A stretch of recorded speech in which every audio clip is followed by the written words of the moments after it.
MSP guarantee कानून समेत अपनी मांगों को लेकर शंभू बॉर्डर से किसान आज दिल्ली कूच करेंगे। 101 किसानों का जत्था दिल्ली के लिए तैयार। किसानों को रोकने के लिए प्रशासन ने पूरी तैयारी की। बॉर्डर पर लगाई गई नुकीली कीलें, पहले वेल्डिंग कर रोड को ब्लॉक कर दिया गया है। किसानों ने सरकार से बातचीत के लिए शनिवार तक का वक्त दिया था, लेकिन सरकार की तरफ से कोई जवाब नहीं आने पर दिल्ली कूच का लिया गया फैसला। किसान नेता सरवर सिंह पढ़ेर बोले, विरोध प्रदर्शन को 300 दिन पूरे, केंद्र सरकार अभी भी अड़ी हुई है, किसानों की मांगे पूरी करे सरकार। ममता बनर्जी के इंडिया गठबंधन को नेतृत्व वाले बयान पर भड़की कांग्रेस, कहा गठबंधन को कौन लीड करेगा, यह बहस सार्वजनिक तौर पर नहीं हो सकती। सीएम ममता बनर्जी ने इंडिया गठबंधन का नेतृत्व करने की जताई इच्छा, कहा मौका मिलने पर गठबंधन को लीड करने के लिए तैयार हूं। ममता बनर्जी के बयान का समाजवादी पार्टी ने स्वागत किया, कहा ममता और सक्रिय होती हैं तो कांग्रेस को स्वागत करना चाहिए। ममता बनर्जी के बयान का शरद पवार ने भी समर्थन किया, बोले उनमें इंडिया अलायंस को लीड करने की क्षमता है, उन्होंने कई लोगों को खड़ा किया, उन्हें ऐसा करने का हक है। शिवसेना यूबीटी के सांसद संजय राउत ने बीच बचाव की कोशिश की, कहा इस बारे में ममता बनर्जी से जल्द बात करने कोलकाता जाएंगे। टीएमसी नेता कुणाल घोष ने कहा, सीएम ममता के कहने का मतलब ये नहीं कि वो पीएम बनना चाहती है, अगर मौका मिले तो वो बंगाल से इंडिया अलायंस को लीड करेंगी।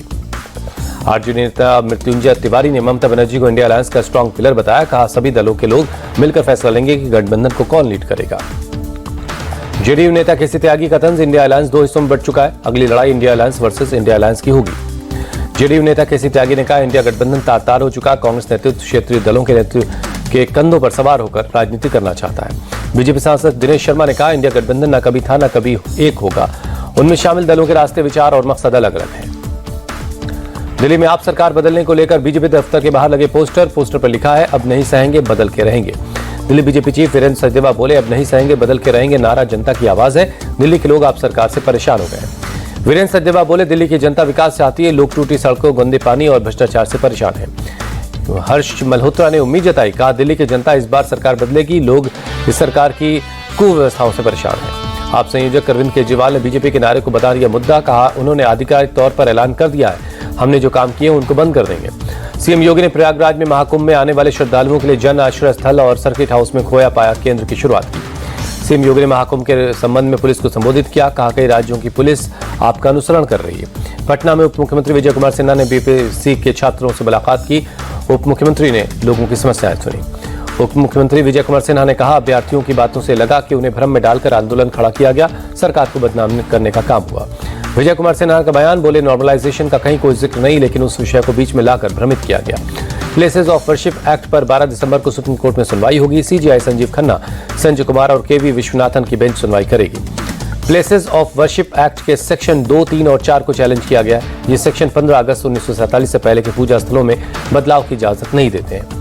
1984 सिख दंगों में आजीवन कारावास की सजा काट रहे कांग्रेस के नेता बलवान खोखर की मांग पर सुप्रीम कोर्ट ने सीबीआई से जवाब मांगा है। खोखर ने आजीवन कारावास की सजा रद्द करने की मांग की है। संभल हिंसा में पुलिस की कार्रवाई को सही बताना मुरादाबाद की एक महिला को भारी पड़ा, पति ने दिया तलाक। कच्छ दौरे पर सीएम भूपेंद्र पटेल अंजार में एक स्कूल में महिला कारीगरों और छात्रों से मुलाकात की। जयपुर में शहीदों के सम्मान में ऑनर रन हुआ, राजस्थान के मंत्री राज्यवर्धन सिंह राठौर ने हरी झंडी दिखाई। मुंबई में WNC नेवी हाफ मैराथन का आयोजन हुआ, बड़ी संख्या में लोग शामिल हुए। दिल्ली में शीतलहर जारी, 8 डिग्री सेल्सियस दर्ज किया गया न्यूनतम तापमान, सुबह सुबह आसमान में छाया कोहरा। यूपी आगरा में सुबह सुबह आसमान में धुंध छाई रही, ताजमहल धुंध में धुंधला नजर आया। यूपी के मुरादाबाद में कड़ाके की ठंड, आसमान में छाया घना कोहरा, 11 डिग्री सेल्सियस न्यूनतम तापमान पहुंचा। असम के गुवाहाटी में भी कड़ाके की ठंड पड़ रही, पूरे इलाके में छाया घना कोहरा, विजिबिलिटी काफी कम रही। मोहम्मद शमी नहीं जाएंगे ऑस्ट्रेलिया, बीसीसीआई से फिटनेस सर्टिफिकेट का है इंतजार। एनसीए ने अभी तक शमी को फिट घोषित नहीं किया, बंगाल की तरफ से क्रिकेट खेल रहे हैं शमी। रिपोर्ट्स के मुताबिक एनसीए की स्पोर्ट्स साइंस विंग की तरफ से अभी तक बीसीसीआई को नहीं मिला शमी का फिटनेस रिपोर्ट। बीसीसीआई की निगरानी में है मोहम्मद शमी। टेस्ट क्रिकेट में इंग्लैंड ने रचा इतिहास, 5 लाख रन बनाने वाले दुनिया की पहली टीम बनी। यह आंकड़ा छूने में इंग्लिश टीम में खेले हैं 1022 मैच, 717 खिलाड़ियों ने दिया है योगदान।